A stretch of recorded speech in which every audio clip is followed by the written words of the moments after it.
Sa araw na to, isa na namang simple at napakadaling lutuin na ulam ang ating gagawin. Tamang-tama sa maulan at malamig na panahon. Magluluto tayo ng sinigang na manok.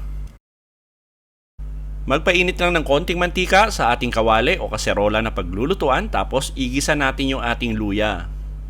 Yung luya natin ay hiniwa lang natin yan ng maninipis na strips. Siguro mga 20 to 30 seconds.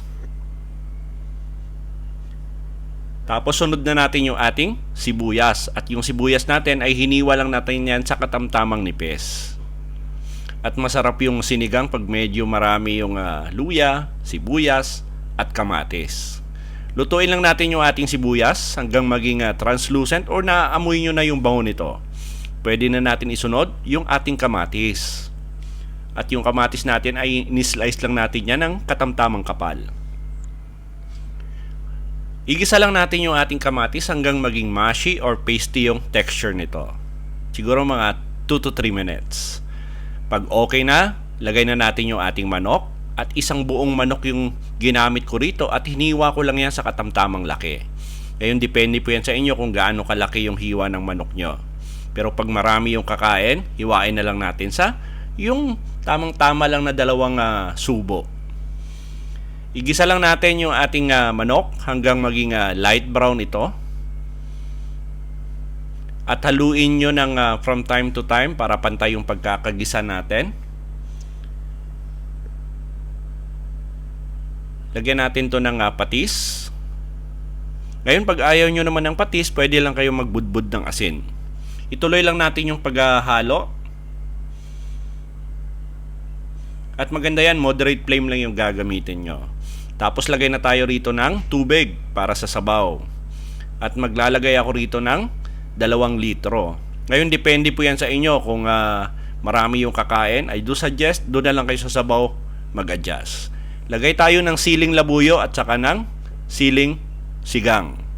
At pinakuluan lang natin yung ating manok ng mga 30 minutes. Tapos pwede na natin ilagay yung ating gulay. Yung labanos natin, lagay natin tapos palambutin natin ng mga 5 minutes.